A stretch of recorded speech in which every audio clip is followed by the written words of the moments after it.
What's up, everyone? FC here from E-MTBR, and I'm here to deliver you your weekly dose of news, bike industry news for March 14th, 2025.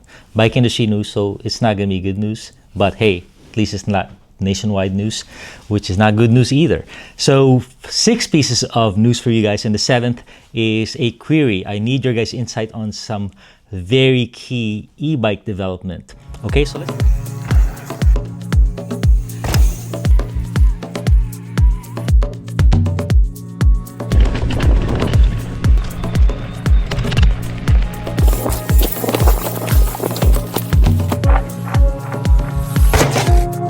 So let's start with number 1. Number 1 is Merida Corporation writes down $105 million in their specialized investment, related to their specialized investment. Who is Merida? Merida is a co-owner of Specialized Bikes. You didn't know that, huh? They are a Taiwanese company, manufacturing conglomerate, and they funded Specialized a long time ago. And in their latest financial statement, they said, hey, what we thought was worth in Specialized, we have to turn it down by $105 million. That is a lot of money. So for them to say that, hey, our Specialized is $105 million worth less, since they own 49%, it's down $200 million. It's a big piece of news. Since they're a public company, it's more important for them to do this. Mike Senior doesn't have to do this. It's just, hey, it fluctuates. But what they're saying is the write-down is you're doing in your financial statement, you're saying your asset is now worth a lot less than what it is. So you have to reflect that in your balance sheet, okay? And it's related to the devaluation or impairment of Specialized's retail operation. So they say 92% came from deferred tax loss and write-down of the valuation of the retail stores. You know, during the COVID, there was an expansion of retail stores, Specialized concept stores and whatnot, and they are saying that, hey, that's what we worth last year, it's now worth $105 million less.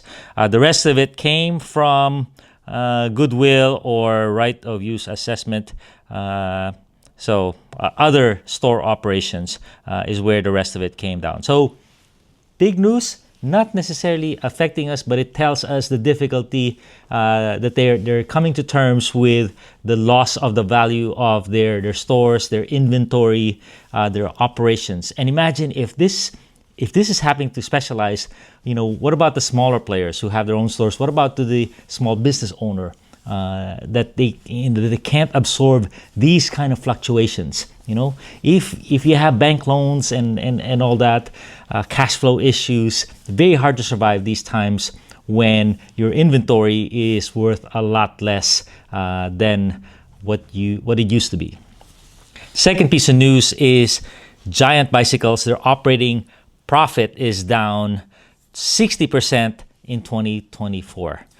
Okay, that is a big number. So I'm like, this is kind of the impetus for my news this week. So a few weeks ago, the sales declined by 7.4%, 2024 compared to 2023. But the actual profit, that was sales, actual profit is down 60%. And why is that? It's because they did a write-down again. A lot of these write-downs happening. I had to research that term to make sure I'm doing it right. 57.6 million. You know, they had inventory that they thought was worth this much, and now they're saying, nah, it's because of current market conditions, it's really worth 57.6 million less. So another, you know, come to reality with this thing. The inventory, it's sitting in the warehouse. Maybe it's 2022 code breaks, and it's not worth that much anymore. The new stuff's coming out. This is thousands of units are sitting out there. In fact, for some hearsay that I heard from a contact said, man, we don't know what to do with this. You either blow it out and devalue the new stuff, or you just throw it away. So one of my contacts said, oh yeah, they heard of some outfits burning their components, their bike components, because they didn't know what to do with them.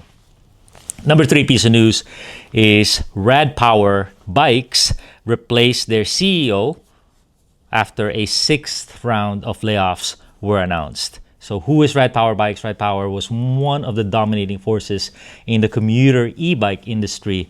And they were such a darling because they were, the personal mobility devices of the world. And they got funding to the tune of $329 million of funding money, like they were a startup or something.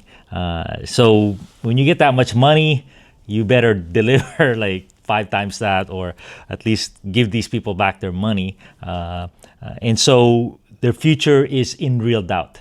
It's in real doubt.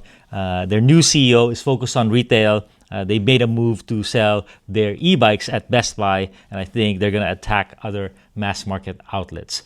And that's probably because the consumer direct is being dominated by the Chinese manufacturers and other lean and mean U.S. operations like Aventon, Velotric. These are the ones in my channel that have all these commuter bikes. And it's very hard to differentiate now with commuter bikes because the Chinese outfits are getting better every year, and they're selling their bikes at $1,000, $1,500. So very hard to find value in Rad Power bikes. So, and then they have this burden of investment. I'm not sure how they're going to stay in business. Because if your company is worth less than $330 million, the money you took in, you're not really worth that much. It's a heavy burden to carry with you. You have to grow that company so much to be able to sustain moving forward. All right, number 4 is Trek has been quiet, eerily quiet, and so they can't be doing well. They're the ones who are really stuck in this inventory SKU issue. SKU is the number of products that they sell in their company, and it was something to the tune of 57,000 products. SKUs were being sold by Trek, and they wanted to whittle that down because every SKU is a liability, meaning that's inventory. That's something you have to manufacture, worry about, or ship, logistics, and way too much. They got in over the heads, and they have a lot of Trek stores. So Trek stores. Look at what Specialized this is. Merida is coming to terms with their own retail stores are not worth as much, so they have a lot of cleanup to do. And I looked at their website, and a lot of their bikes are 50% off. 50% off. Trek Fuel EXE, a lot of what do you call that? Trek Remedy. Trek. What's their other e-bike? A lot of bikes. So many bikes have such massive sales. Whatever they have, too much excess inventory of. So Trek, I'm curious how they're doing, but they've been quiet, and I'm sure they're hunkering down. But it's tough times at Trek as well. All right, number 5 news is Canyon Bicycles had this battery issue in November. They said stop using your bikes because it might crack, it might burn. It's a problem, and it really upset Canyon customers because now they're left without a bike, $7,000 bike, $10,000 bike that's non-operational. And they said, here's a check for $300. Take your spouse out to dinner. Kind of a hush money, thank you kind of check. And they said they will deliver batteries on March 15th, 2025. So that's a long time to wait to not use your bike. And I'm happy to say that some folks have been reporting that they have received their batteries, their 700 watt-hour batteries in early March, and it's starting to roll out. So that's good news, right? And I think it's in a first-come, first-served basis. So the ones who made their claims first, they're being filled first. So that's going to go on for another month, another 2 months probably. And then the 900 watt-hour battery is not available yet. I'm sure it's still being tested.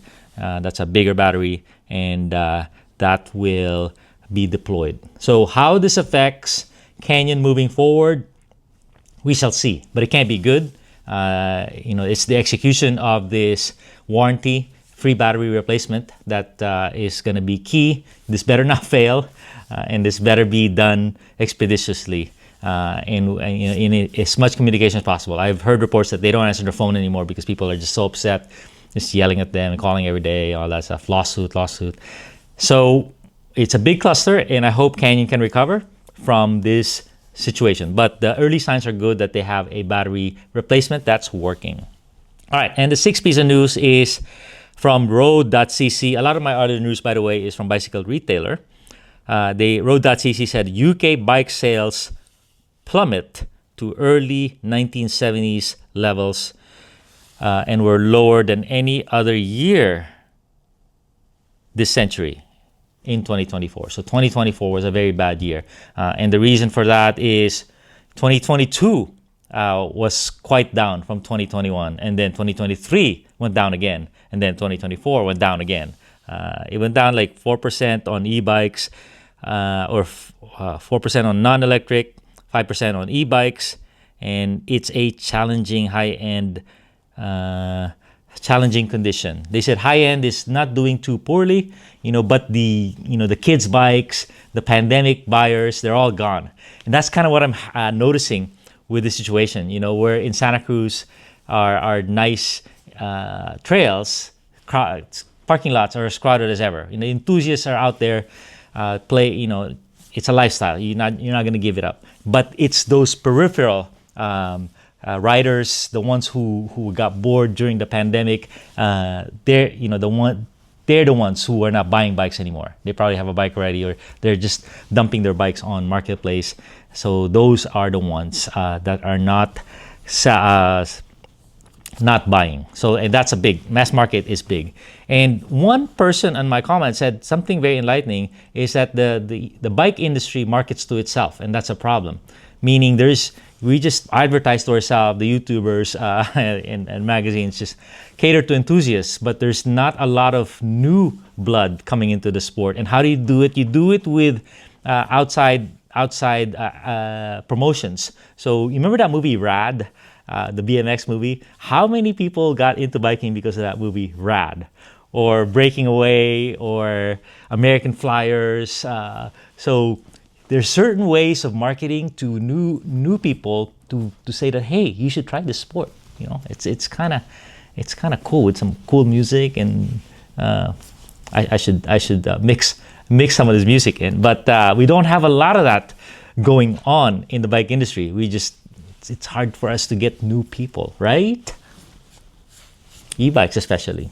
All right, and finally, number 7, I have a question for you guys, and that is, will integrated electric motor and gearbox systems called MGUs, motor gearbox unit, will they take over the e-bike industry, and when in the US? And what is your reasoning for that? And MGUs, they were never successful, or these sealed gearbox units, they were never successful in analog bikes or acoustic, regular bikes. This company called Pinion, that's been around 10 years, but they never really took off, right? They had two problems, which was the frame had to be proprietary to the gearbox, non-adaptable. And then the second